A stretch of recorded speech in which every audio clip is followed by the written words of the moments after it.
The reading of the will was not a funeral. It was a coronation, or at least, that was the atmosphere in the suffocatingly ornate library of the Kensington estate. Outside, the Newport, Rhode Island sky wept a cold November rain against the thick, leaded glass windows. Inside, the air was thick with the smell of old paper, lemon oil, and a triumphant, vulture-like greed. Charles Kensington, 61, his face a perfect mask of expensive tailoring and feigned sorrow, sat stiffly in a leather armchair. His sister, Beatrice, 58, dressed in black silk that rustled impatiently, tapped a single, blood-red fingernail against her alligator skin purse. They were the undisputed heirs. And then there was Maria Sanchez. She sat on a small, hard-backed chair near the door, a woman of 55 who seemed to be woven from a different, plainer cloth. Her black dress was simple, respectable, and clearly off the rack. Her hands, strong and scrubbed, were clasped nervously in her lap. She was the hospice nurse. She was, by all accounts, nobody. She had been invited by the estate's lawyer, a man named Prendergast, as a formality. She was here to be invisible. Prendergast, a man as dry and brittle as the documents in his hand, cleared his throat. We are gathered today. As you know, Arthur Kensington's passing was sudden. We have the toxicology report from the coroner's office, which the family requested. And then we will proceed to the last will and testament. Get on with it. Beatrice murmured, her voice a low hiss. Prendergast adjusted his glasses. Yes, the toxicology report. The coroner finds that the cause of death was, conclusively, cardiac arrest brought on by a massive and lethal overdose of. He paused, looking over his spectacles. Digitalis. Specifically, digoxin. A sharp, theatrical gasp came from Beatrice. Poisoned. Just as we suspected, Maria Sanchez felt the blood drain from her face. Digoxin. That was Mr. K's heart medication. The medication she administered. Prendergast raised a hand. Please. And now, the will. It is straightforward.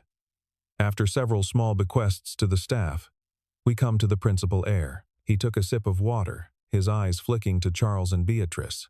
This will, executed 2 weeks prior to Mr. Kensington's death, supersedes all previous versions. Just read the damn thing, Charles grunted. Very well. I, Arthur Kensington, being of sound mind and body, do hereby bequeath my entire estate, including all properties, liquid assets, and controlling shares in the Kensington Trust, valued at an estimated $94 million. Beatrice was leaning forward, her lips parted in a predatory smile. To Mrs. Maria Sanchez, the silence that followed was not quiet.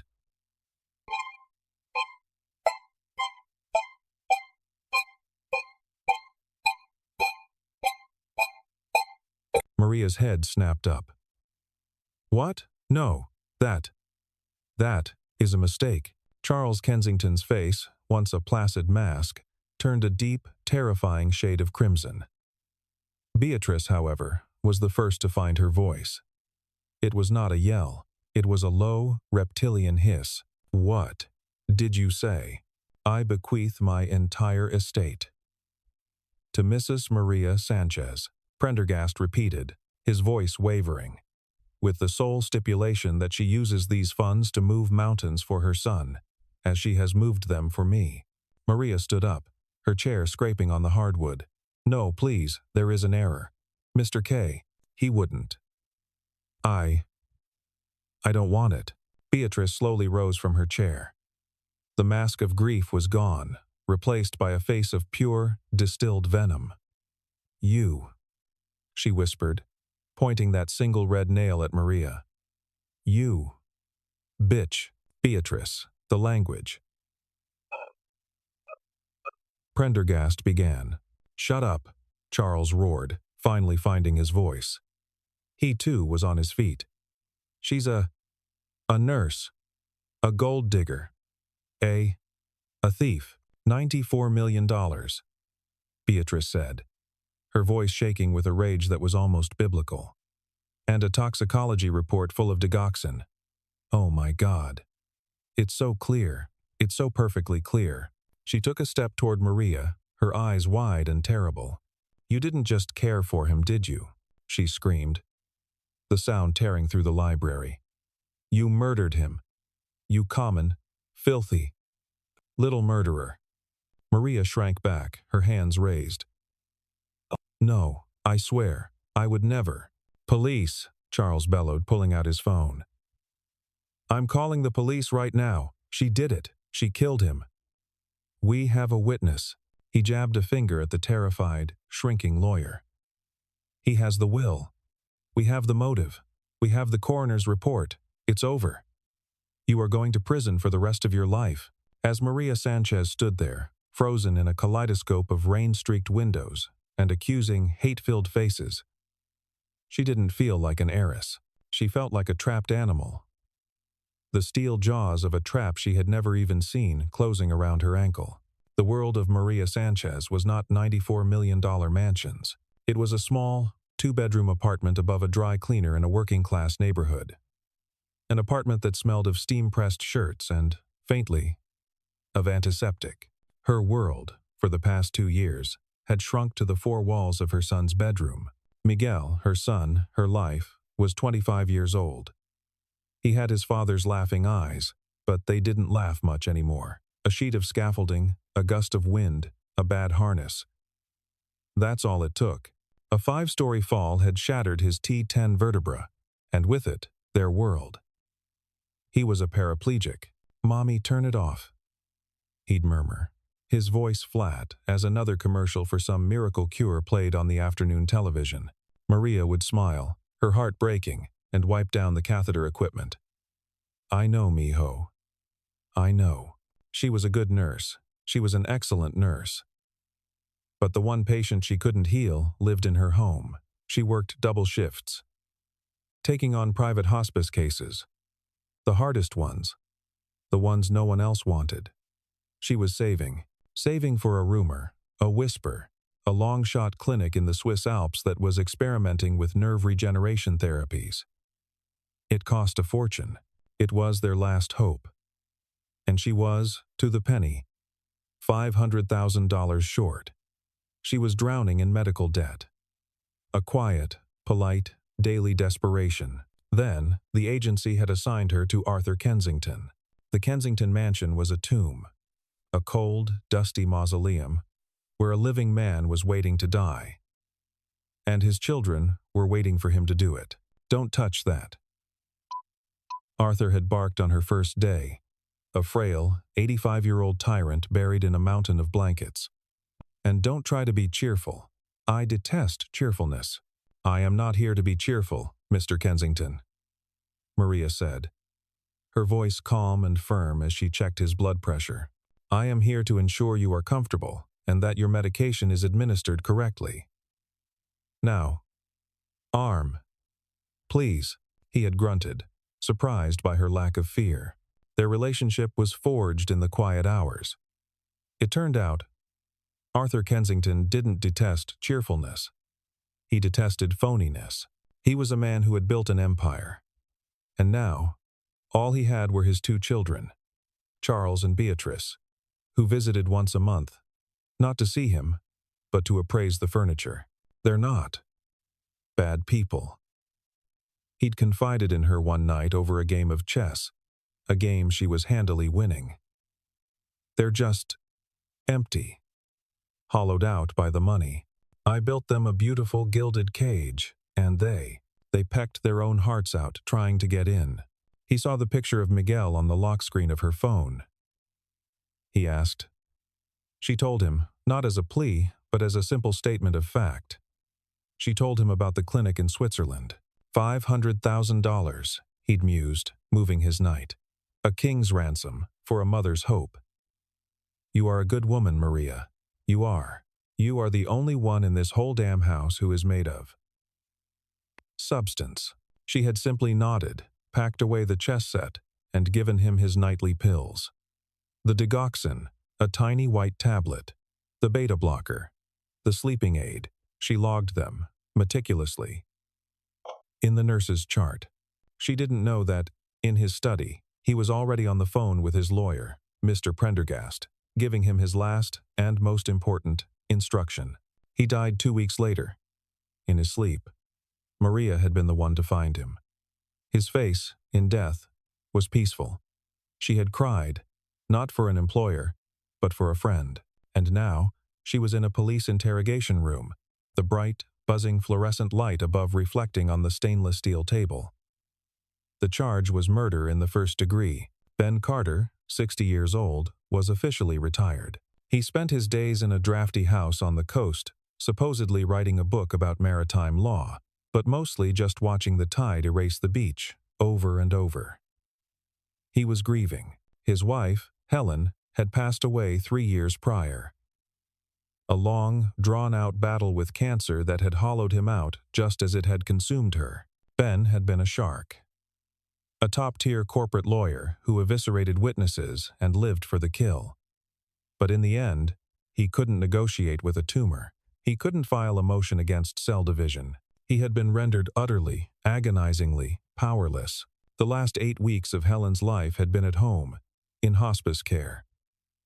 That's when Maria Sanchez had entered their lives. Ben remembered her, not as a person, but as a presence. A low, soft voice humming a song he didn't know. The competent, rustle-free sound of her changing an IV bag in the dark. The strength in her hands as she'd held Helen's. He remembered the last night. He had broken down, a 57-year-old shark, weeping in the hallway, and Maria had come out, put a firm hand on his shoulder, and said, "It is okay to rest, Mr. Carter. She is not afraid. You do not need to be, either." She had given his wife dignity. She had given him peace. When he saw her name in the paper, Nurse Iris arrested for millionaire's murder, he felt a familiar, long-dormant anger. Not the hot anger of grief, but the cold, sharp anger of injustice. He found her in the county jail, her bail denied. She looked 10 years older. "Mrs. Sanchez." "Maria. It's Ben Carter, Helen's husband." She looked at him, her eyes dead. "Mr. Carter, I'm sorry you have to see me here. I read the papers," Ben said, sitting down. The old familiar rhythm of the legal visit falling back into place. Motive. Means. Opportunity. It's a perfect case for the prosecution. "I didn't do it," she whispered, her voice raw. "You know me, Mr. Carter. You saw me. With your wife. Could a person who did that do this?" Ben looked at her, at the woman who had hummed his wife into the next world. "No," he said, the word a steel bar. No, she could not. "Tell me everything." He took the case pro bono. His old partners thought he was insane. The DA, a smug young man named Harris, offered him a deal. "Look, Ben, I respect you. We'll take murder 1 off the table. Manslaughter. She pleads, admits she was negligent. She's out in 15. It's a gift. The only gift." "Mr. Harris," Ben said, his old voice returning. "Will be my boot on your neck when I win this. My client is pleading not guilty." Ben's investigation was a masterclass in futility. The evidence was, as the DA said, perfect. The digoxin levels in Arthur's blood were 3 times the lethal dose. The nurse's chart, in Maria's perfect, clear handwriting, showed she was the only one who administered it. The motive was a $94 million exclamation point. He focused on the children, Charles and Beatrice. He found out they were in deep. Charles was on his 3rd failed startup, leveraged to the hilt. Beatrice's art gallery was a front for a spending addiction that had bankrupted her 3rd husband. They were desperate, so they poisoned him and framed Maria. Ben said, pacing his new temporary office. "It doesn't work." His newly hired, bright-eyed paralegal said. "I checked. They were at a charity gala. 200 witnesses. They have a rock-solid alibi for the whole night."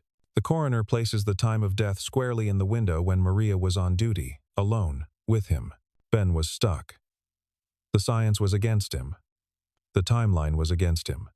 He was trying to prove a negative, and he was failing. Miguel Sanchez's health, he'd learned, was worsening without his mother's care. The clock was ticking. He went back to the source. The Lion's Den. The Kensington Library. He had a court order to examine Arthur's personal effects. He wasn't looking for a clue. He was looking for a ghost. He sat at Arthur's desk, the one where they'd played chess. He looked at the old man's books, biographies, histories, and a stack of medical journals. Odd. He leafed through them. The Lancet. New England Journal of Medicine. They were old. He was about to put one down when a yellow sticky note, in Arthur's spidery handwriting, caught his eye. It was on an article from 1998. The title was Endogenous Digoxin-like Substance, EDLS. Ben Carter was a lawyer, not a doctor. But he read. And as he read, the hair on the back of his neck began to stand on end. He read about a rare, poorly understood metabolic condition. A phantom, a ghost. He learned that standard blood tests for digoxin, the kind a coroner would run, aren't perfect. They look for a specific molecular shape, and he learned that the human body, in very rare cases, specifically in elderly patients with kidney impairment, under conditions of extreme, sudden, emotional distress, can produce its own substance. A digoxin-like imposter. This substance, this EDLS, was harmless on its own. But in a blood test, it would show up as a massive, lethal overdose of digoxin. Arthur hadn't been poisoned by digoxin. His body had been terrified into creating a ghost of it. My God, Ben whispered, his heart hammering. He wasn't poisoned. He was frightened to death.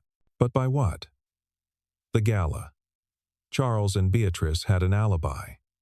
They weren't there. Ben tore through the library. His calendar. Something. He found, instead, in a desk drawer. A small, old-school microcassette recorder. Arthur was an old man. He still dictated memos. The last tape was still in it. Ben's finger hovered over the play button. He pushed it. First, there was a hiss. Then, the sound of Arthur's voice, frail, dictating a letter to his chess club. Then, a click. Silence.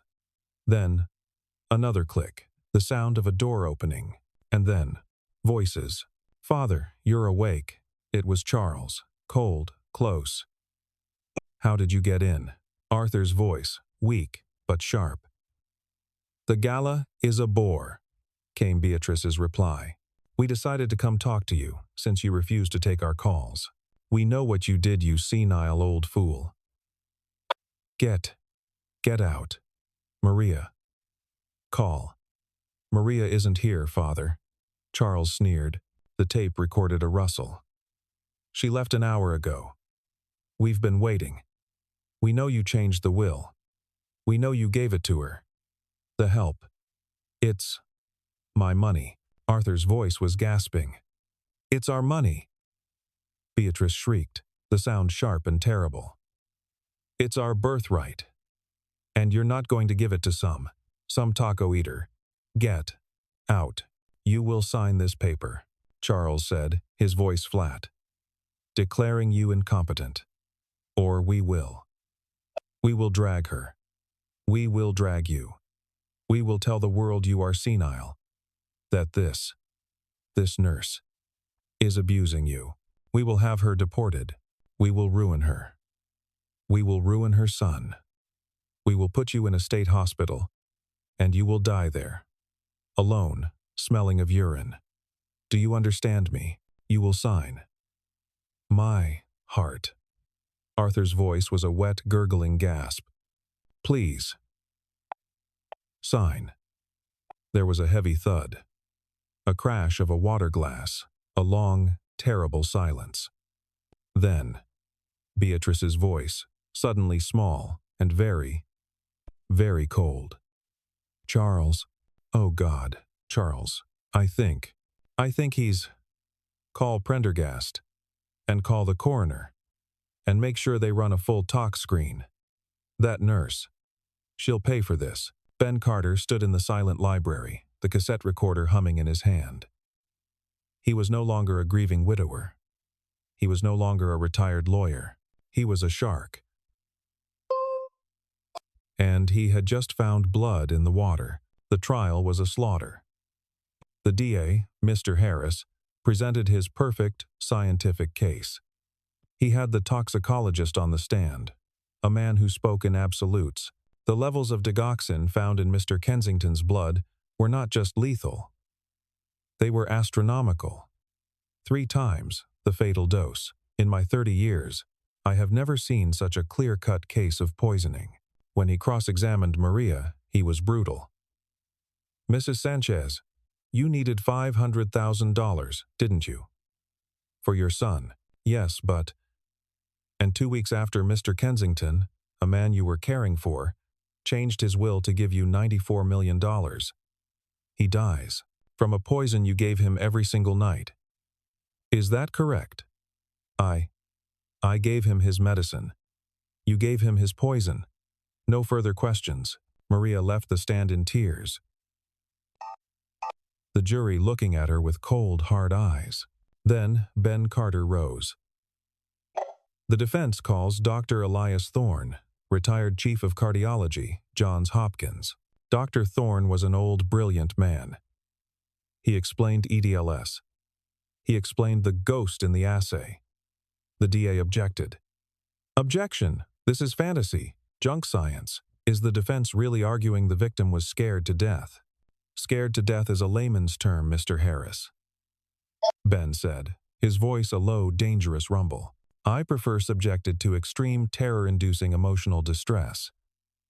But it'll do, and you have proof of this terror. The DA sneered. Ben Carter looked at the jury. He looked at Maria, who was pale and trembling. He looked at Charles and Beatrice, sitting in the front row, the very picture of grieving heirs. Yes, I do, Ben said. The defense would like to play for the court a memo, dictated by Mr. Arthur Kensington on the night of his death. He placed the microcassette recorder on the evidence table. The courtroom was filled with the hiss. Then the voices. The threats. The shriek from Beatrice. The gasping. Beatrice Kensington let out a single, involuntary animal sound. Charles's face was the color of old parchment. When the tape ended, there was a profound, suffocating silence. The DA, Mr. Harris, stood up, walked to his table, and shuffled his papers. He then looked at the judge. Your Honor, the prosecution withdraws all charges against Mrs. Sanchez. The pandemonium was immediate. The judge's gavel was a woodpecker in a hurricane. Maria Sanchez simply put her head in her hands and wept. A different kind of tears. Tears of a pressure valve releasing after 2 long, dark years. Charles and Beatrice were not arrested for murder. Their lawyers would argue, and perhaps win, that they had no intent to kill their father, only to coerce him. But as they were led from the courtroom by 2 officers to be booked on charges of felony elder abuse and criminal conspiracy, they passed Ben Carter. Beatrice stopped. You, she spat at him. You've ruined us. Ben Carter looked at her, the shark's coldness in his eyes. No, madam. You were born ruined. The epilogue was not written in a courtroom. It was written 6 months later, in a place that smelled of clean snow and pine. The clinic in the Swiss Alps was bright, white, and full of quiet, miraculous technology. Ben Carter, visiting on a new, valid passport, found Maria Sanchez in a sun-drenched physical therapy room. She was not wearing a nurse's uniform. She was wearing jeans and a simple sweater. And she looked 10 years younger. She was standing next to a set of parallel bars. Between them, his face beaded with sweat, his arms trembling on the supports, was Miguel. He was upright. Watch, Mr. Carter, Maria said, her voice a song. Miguel took a breath. He pushed. He lifted his right foot, dragging it forward in a high-tech exoskeleton of carbon fiber and wires. He planted it. He took a step. It was one step. It was agonizing. It was slow, and it was a miracle. Maria was crying, but these were the tears he'd been waiting to see. The doctors, they say the nerves. They are waking up. She said, her voice thick, a king's ransom. Ben said, remembering Arthur's words. He was a good man, Mr. K. Maria said, wiping her eyes as she helped her son. He moved a mountain. Ben smiled, a real, full smile, the first one in years. He did, and so did you, Maria. So did you. He left them there, in the sunlight, and walked out into the cold, clean, alpine air. His phone rang. It was his old law partners, offering him a corner office, a blank check. He declined. He was, however, opening a small new practice. Pro bono, specializing in elder law. He had found, in the ruins of his old life, a new and vital purpose. He was no longer retired. He was just getting started. If you enjoyed the story, please subscribe to support the channel so we can create more videos. Thank you, everyone.